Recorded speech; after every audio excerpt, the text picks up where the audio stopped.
O Ministério Público Federal do Rio vai investigar a denúncia da presença de agentes da Polícia Rodoviária Federal no hospital onde estava internada uma criança baleada numa operação da PRF.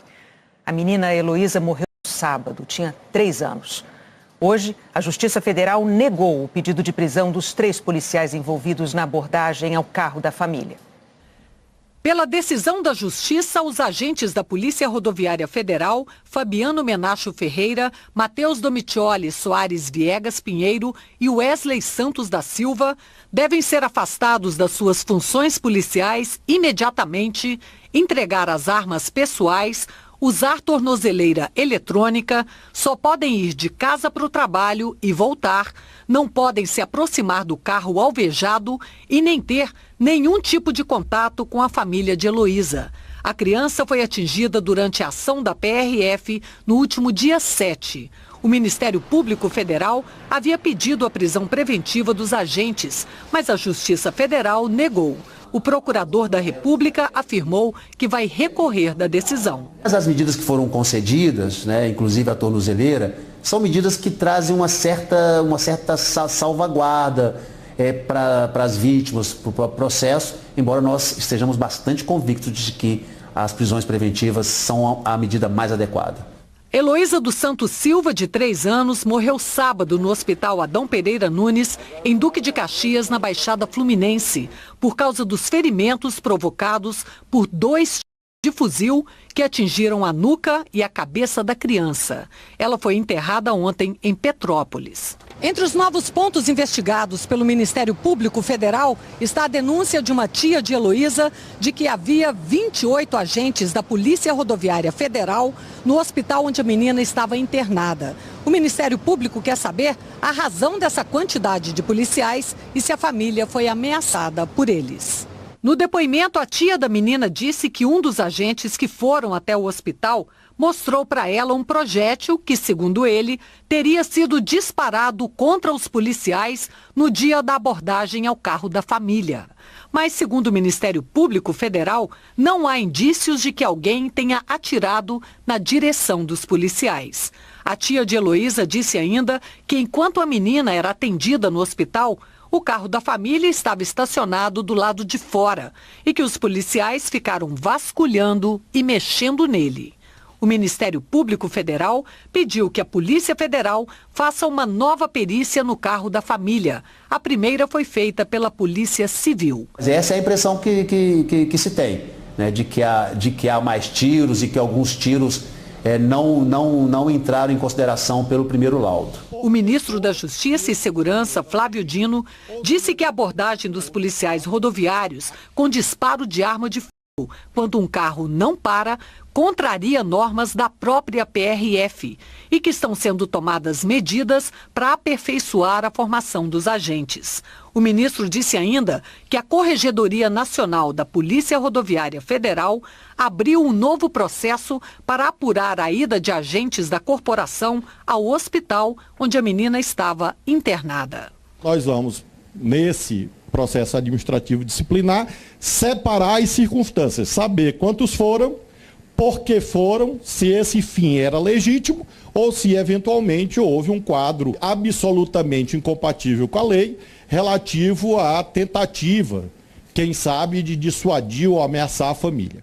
A mãe de Heloísa, Alana Santos, postou hoje numa rede social: "Eu pedi tanto a Deus força e hoje é o que me sustenta. Procurar uma roupa sua para sentir seu cheiro é o que me acalma agora. Sua irmã sente tanto a sua falta que grita pelo seu nome." Na Bahia, a população da periferia da capital está assustada.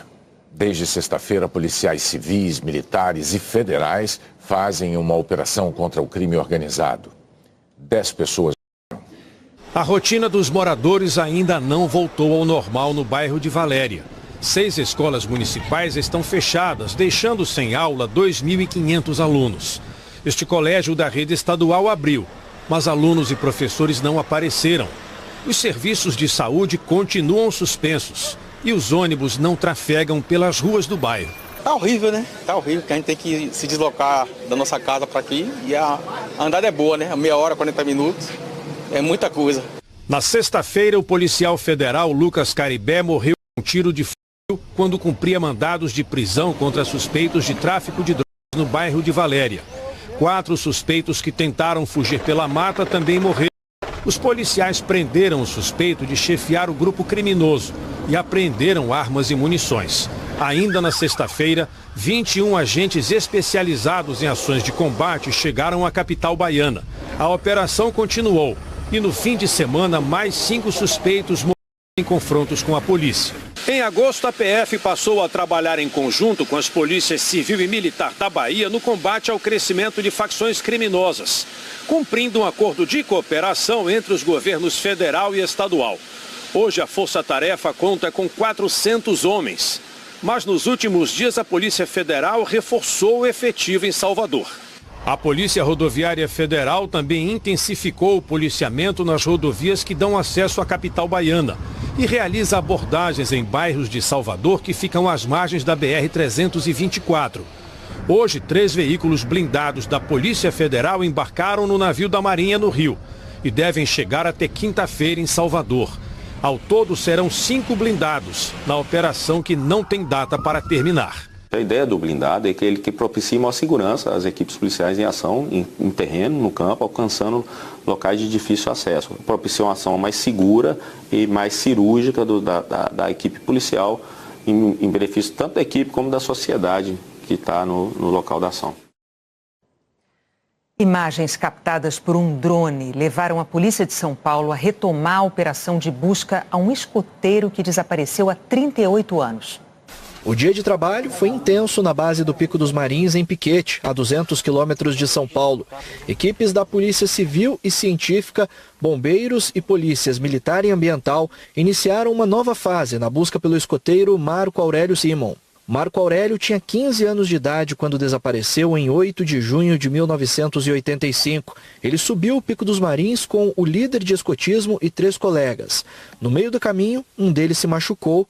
De acordo com os depoimentos na época, Marco Aurélio se ofereceu para ir procurar socorro e nunca mais foi visto. Durante 28 dias, 300 pessoas vasculharam a mata. A polícia encerrou as investigações 5 anos mais tarde, sem conclusão.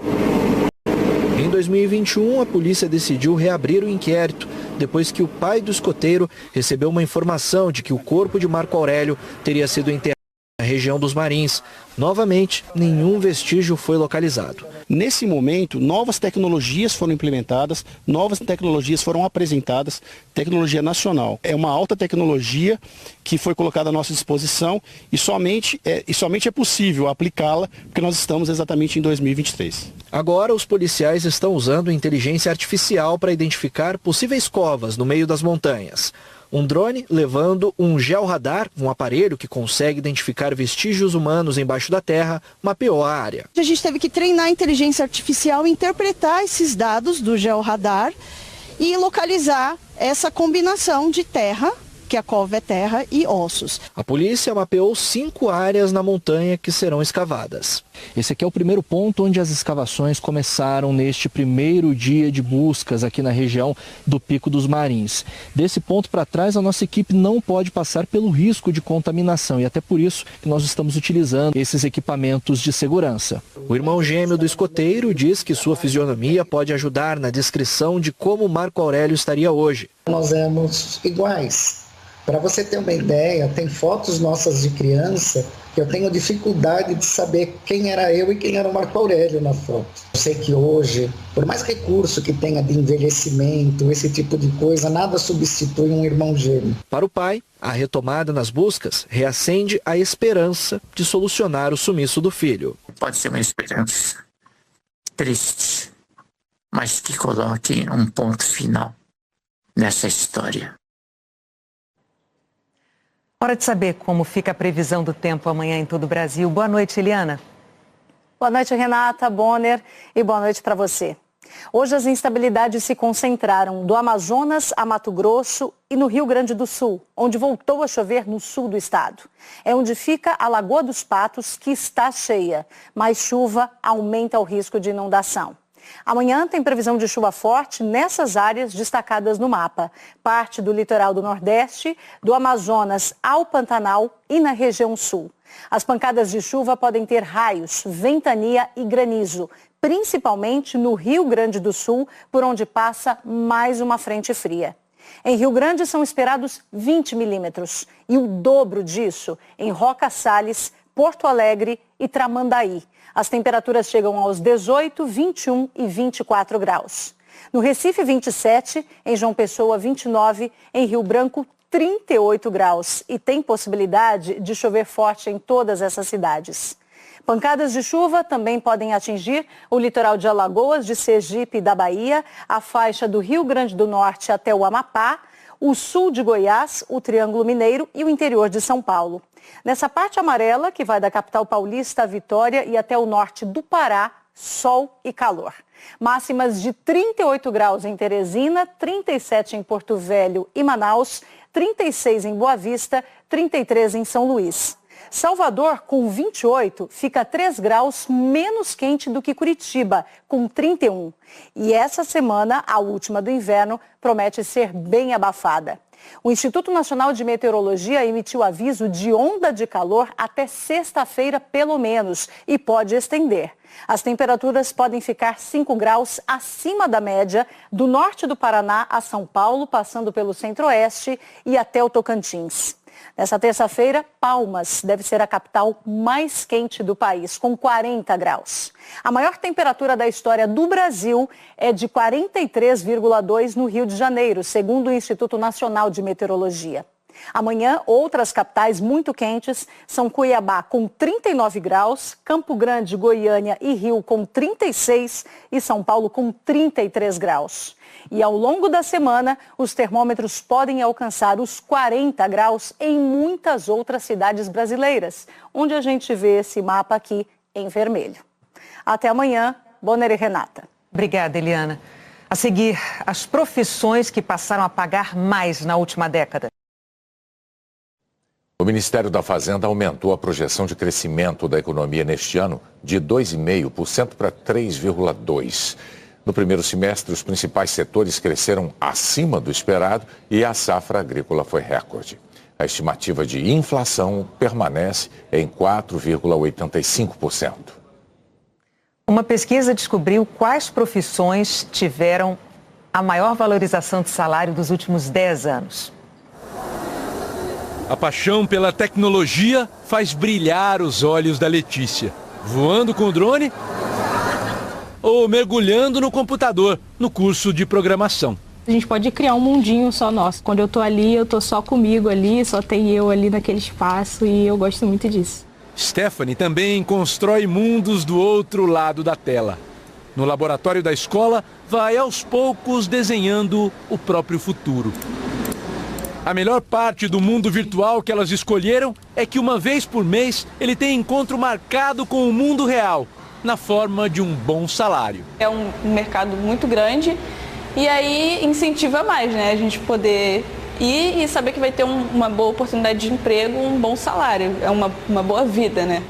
Um estudo do Instituto Brasileiro de Economia, da Fundação Getúlio Vargas, mostra que Stephanie e Letícia estão no caminho certo. O conhecimento nas áreas de tecnologia e matemática foi recompensado com o maior crescimento salarial na última década.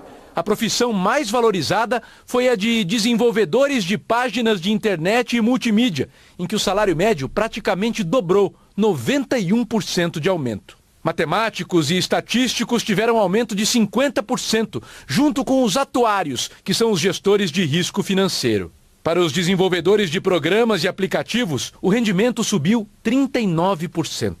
Logo à frente dos desenhistas e administradores de bases de dados, com 30% de aumento. O mercado de trabalho, ele está procurando pessoas que têm um determinado conhecimento, mas há poucas pessoas com esse conhecimento. Então, como é que ele vai premiar quem tem esse conhecimento? É aumentando o salário. Ou seja, é o momento certo para tomar um banho de tecnologia. Mas o estudo faz um alerta. Trabalhar com máquinas não quer dizer trabalhar como uma máquina. O robô ajuda muito, mas ele não se emociona, não percebe se alguém ao redor está em dificuldades, não faz a menor ideia do que seja empatia, se colocar no lugar do outro. graças a essas capacidades que são só nossas, a substituição do ser humano pela máquina tem limite. E esse limite é o lugar perfeito para buscar um bom salário. Temos visto um aumento de profissões relacionadas a conhecimentos que não são facilmente substituíveis por máquinas. E é isso que vai ser cada vez mais valorizado no mercado. Então, aquele ser humano que tem a capacidade de propor soluções, de inovar, essas habilidades jamais vão ser substituídas por uma máquina. Quem sabe conversar com gente, conversa melhor com a máquina também. Cada um passa o conhecimento de uma certa área para o outro. Eu acho que isso é bastante interessante porque a gente pode se desenvolver mais, tanto na questão de comunicação, tanto na questão de aprendizado. Quando a gente está em grupo, não tem jeito, a gente acaba alavancando. No mundo de tanta inovação, ganha valor o bom e velho trabalho em equipe. Quem não tem essa capacidade vai saindo de fininho, sem nada a declarar. As empresas pequenas, que têm até 4 funcionários, foram responsáveis por 90% da geração de empregos com carteira assinada no Brasil. É típico da economia brasileira. Quando é mais difícil fazer o bolo crescer, um esforço de formiguinhas sustenta o mercado de trabalho.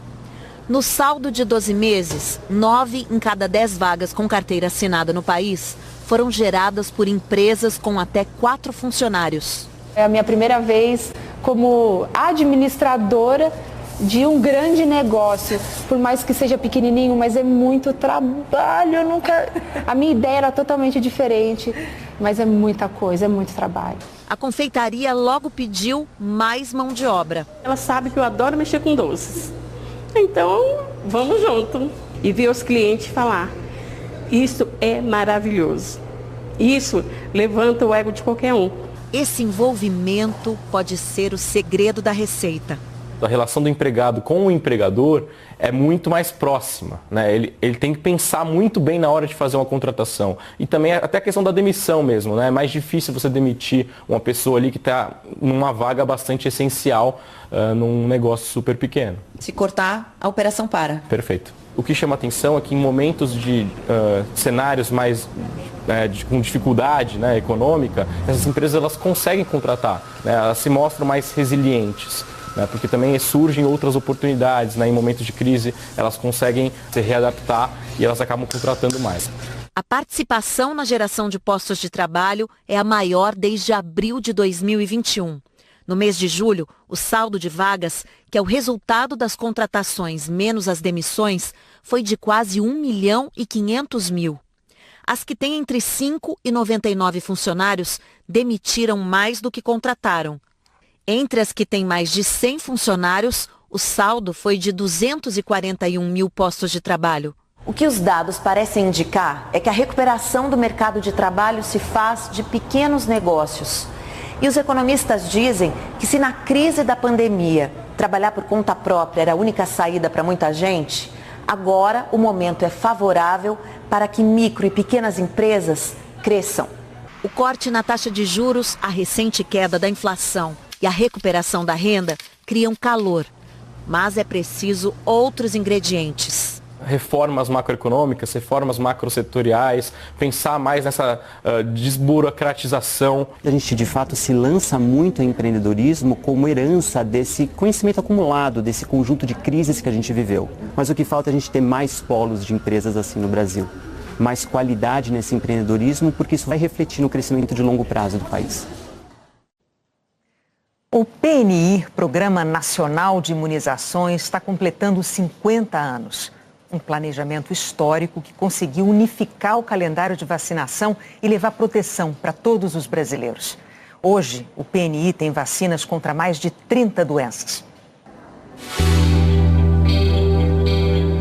A vacina que chega a cada braço é resultado de uma história de superação e orgulho. Chegar num local e fazer campanhas de vacinação é uma joia brasileira. Eu faço muitas palestras aqui no Brasil, no exterior, e eu sempre destaco o Programa Nacional de Imunizações como um dos programas mais valorosos do nosso Sistema Único de Saúde. Essa proteção capaz de chegar tão longe é fruto de uma história de sucesso que que fez do Brasil uma referência mundial em vacinação. O Programa Nacional de Imunizações foi instituído em 1973, honrando uma tradição que começou bem antes.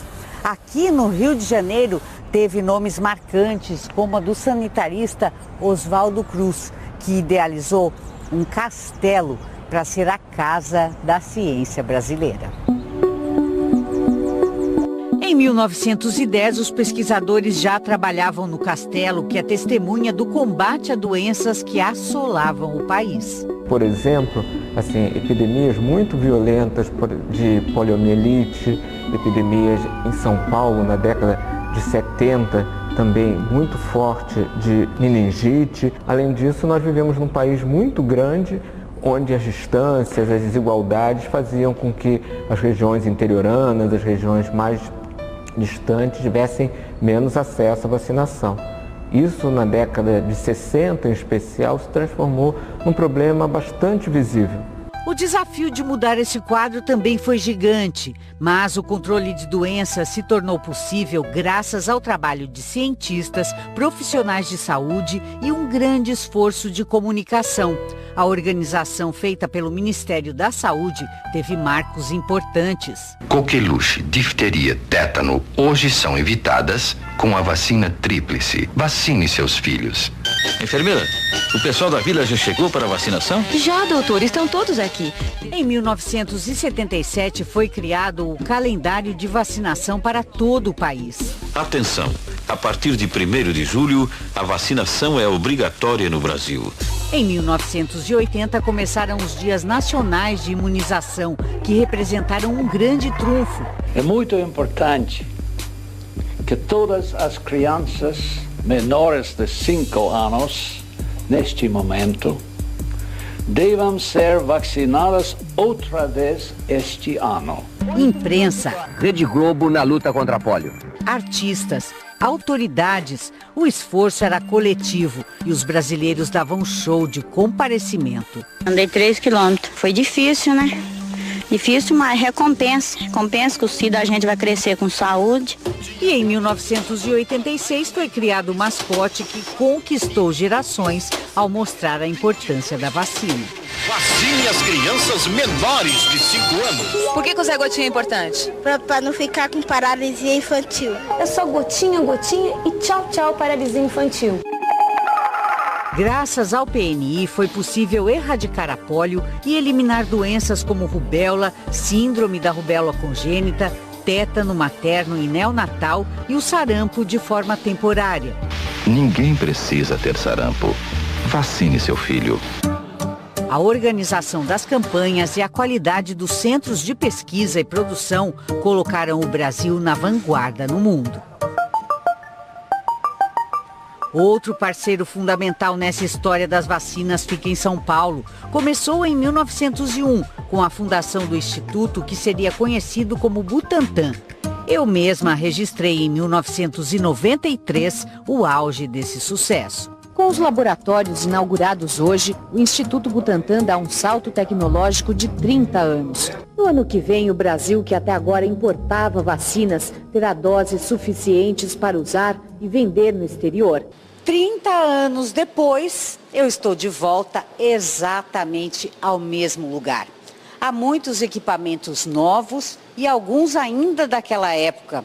Desde 2012, a produção aqui não é mais de vacina, mas de soros para o tratamento do tétano e da difteria.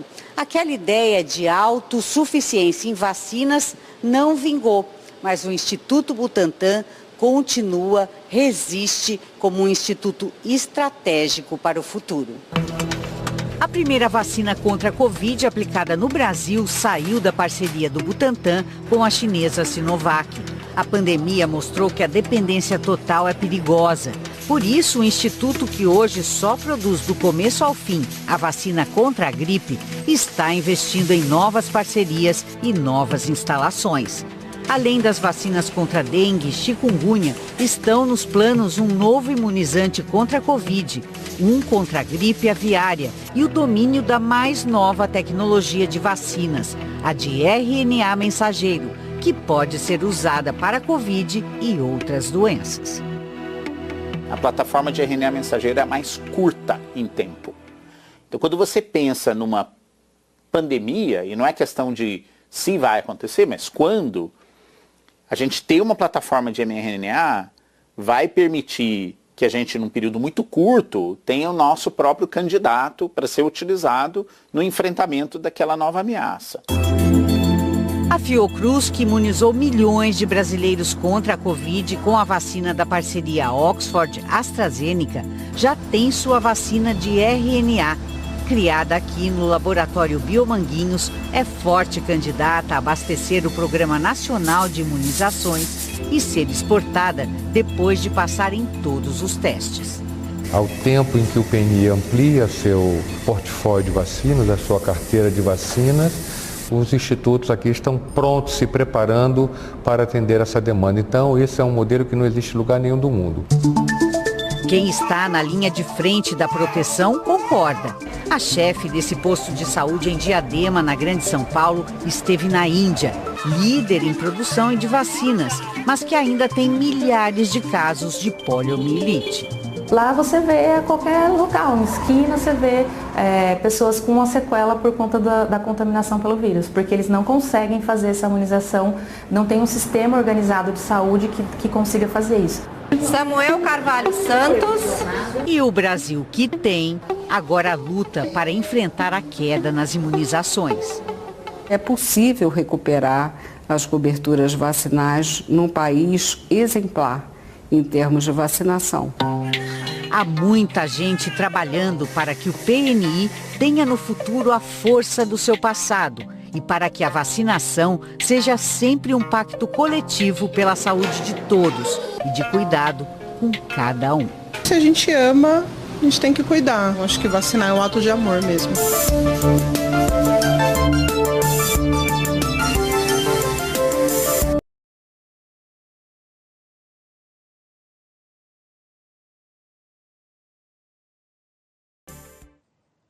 A seguir, o presidente Lula marca encontro com o ucraniano Volodymyr Zelensky. Os Estados Unidos e o Irã fizeram hoje uma troca de prisioneiros, 5 de cada lado. O acordo foi intermediado pelo Catar. 6 bilhões de dólares do Irã, que estavam bloqueados como sanção imposta pelos americanos, vão poder ser usados para comprar alimentos, remédios e outros insumos básicos. Críticos do acordo argumentaram que não é possível comprovar se o Irã vai mesmo dar essa destinação ao dinheiro. O presidente Lula está em Nova York para participar da Assembleia Geral da ONU. Hoje, o Palácio do Planalto confirmou que Lula vai se reunir com o presidente da Ucrânia, Volodymyr Zelensky. Lula passou o dia participando de reuniões e preparando o discurso que fará amanhã na ONU. No começo da tarde, o governo brasileiro confirmou para quarta-feira o encontro com o presidente da Ucrânia, Volodymyr Zelensky. A reunião que vai acontecer aqui nesse hotel em Nova York será a primeira bilateral entre Lula e Zelensky.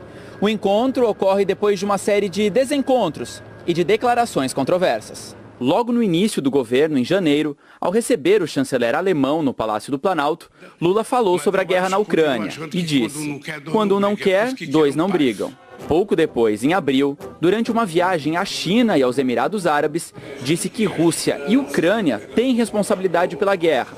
Na verdade, a Ucrânia, uma democracia soberana, foi invadida pelos russos, que vêm bombardeando as principais cidades do país, provocando o maior êxodo na Europa desde a Segunda Guerra Mundial. A declaração de Lula gerou críticas internacionais e Lula teve que recuar e publicamente defender a integridade do território da Ucrânia. Em maio, durante a cúpula do G7 no Japão, os governos de Brasil e Ucrânia tentaram encaixar um encontro entre Lula e Zelensky.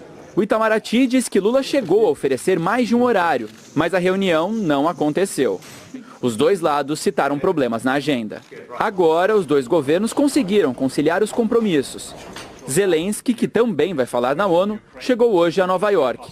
O assessor especial do Planalto, Celso Amorim, disse que esse não será o encontro mais relevante da agenda de Lula. Foi oferecido um horário, foi aceito, agora vamos ver. Esse não é o assunto principal nosso aqui.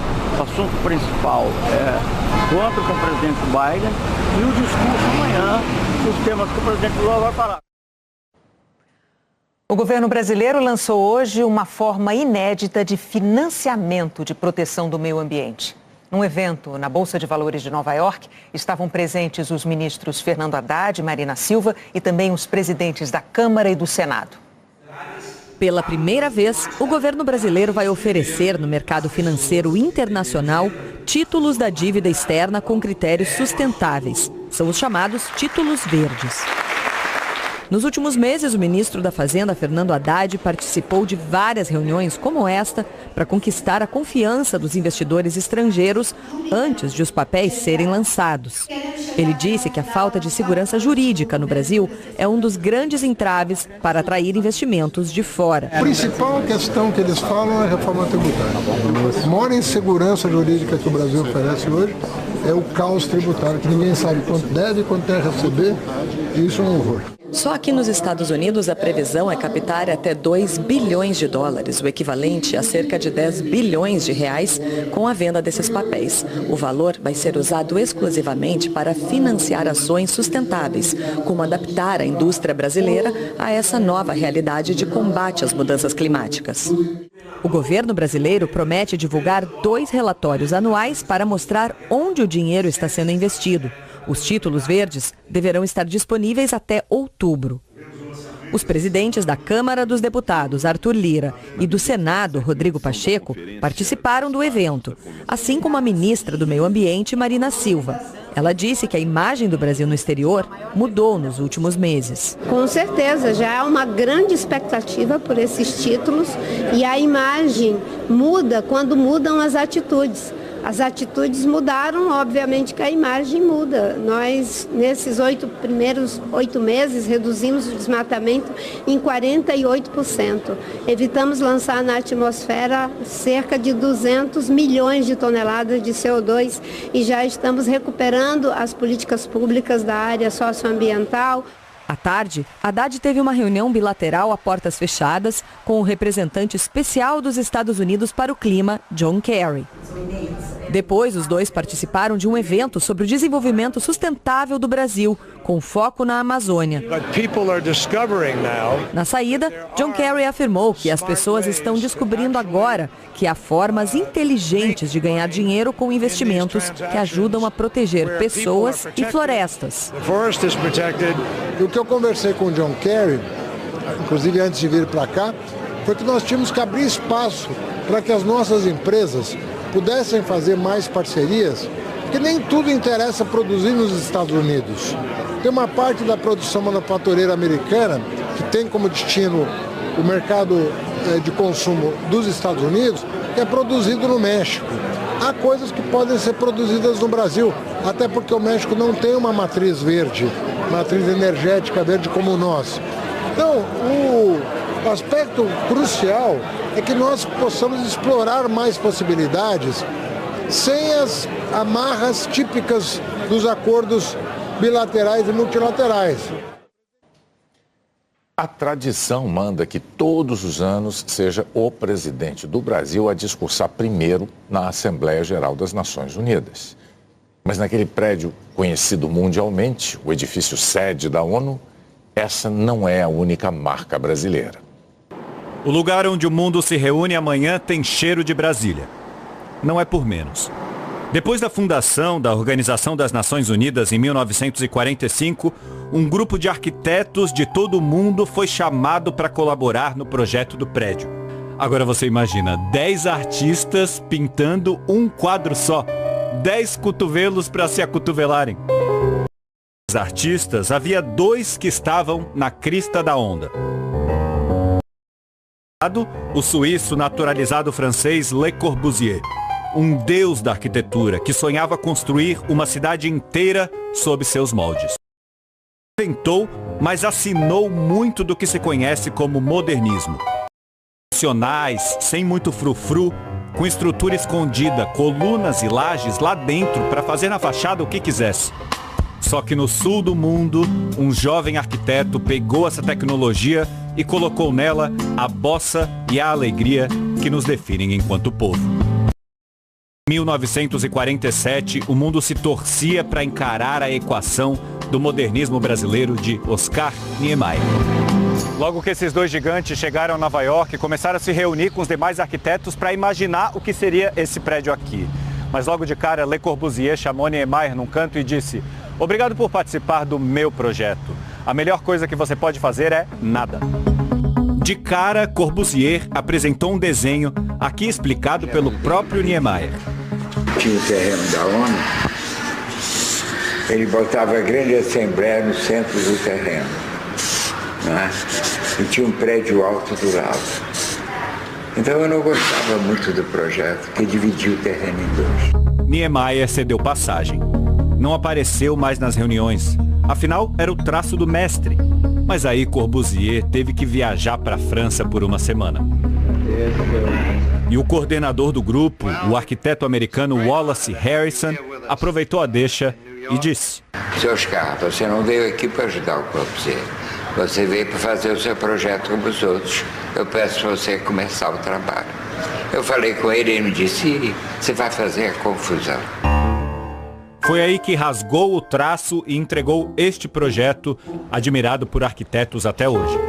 Que o Niemeyer lançava a mão de um recurso muito poderoso, dispondo os edifícios nas bordas, por assim dizer, desse quarteirão, de maneira que o centro permanecesse vazio e aquilo se tornasse de fato uma esplanada cívica para a população, né, para a própria cidade. A ideia foi aclamada pelos colegas e escolhido o projeto vencedor.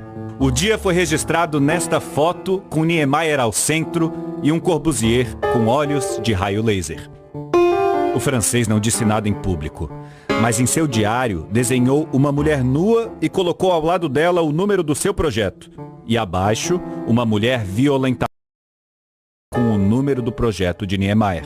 Nos bastidores, a sós, Corbusier aumentou a pressão. Pediu para botar a assembleia no centro do terreno. O arquiteto Rafael Duarte explica que Corbusier tinha um motivo. Ele acreditava que a Assembleia Geral, digamos assim, fosse a razão de ser da ONU. Era onde as decisões eram tomadas, era onde os chefes de Estado iriam se reunir. O Niemeyer colocava o povo no centro do terreno, por assim dizer, né? E não necessariamente o Estado.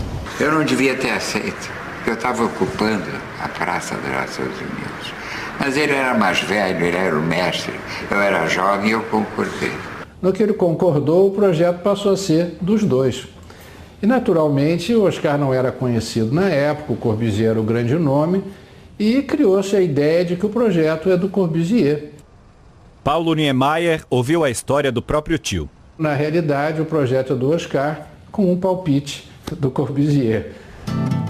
O jovem Niemeyer voltou ao Brasil, onde 10 anos depois realizaria o sonho do mestre e o seu.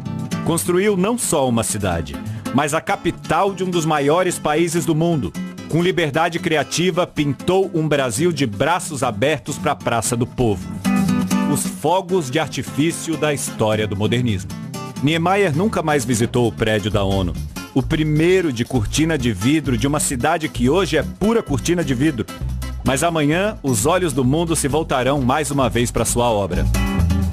Hoje, os painéis de outro grande brasileiro, Cândido Portinari. O Brasil, como de praxe, é o primeiro país a discursar. E o prédio de Niemeyer, com cheiro de Brasília e gosto de bossa, se sentirá em casa ao ouvir português. O Jornal da Globo é depois de Tela Quente. Boa noite. Boa noite, até amanhã. Fala rapaziada, beleza? Aqui quem fala é o Diego, canal Diego Esportes. E tô chegando pra te avisar que hoje tem Corinthians e Grêmio em jogo atrasado da 15ª rodada do Campeonato Brasileiro. E no vídeo de hoje você vai ficar por dentro e vai saber tudo sobre esse confronto. As principais e últimas notícias da equipe do Corinthians e também as últimas informações da equipe do Grêmio.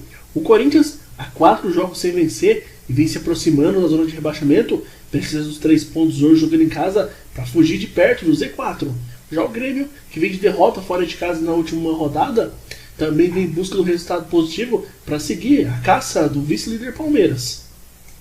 Então, se você é torcedor do Corinthians ou torcedor do Grêmio, já faço o convite. Se inscreva agora aqui no nosso canal, já vai deixando o seu like no vídeo para nos ajudar. Ativa também o sininho de notificação para você receber nos próximos vídeos.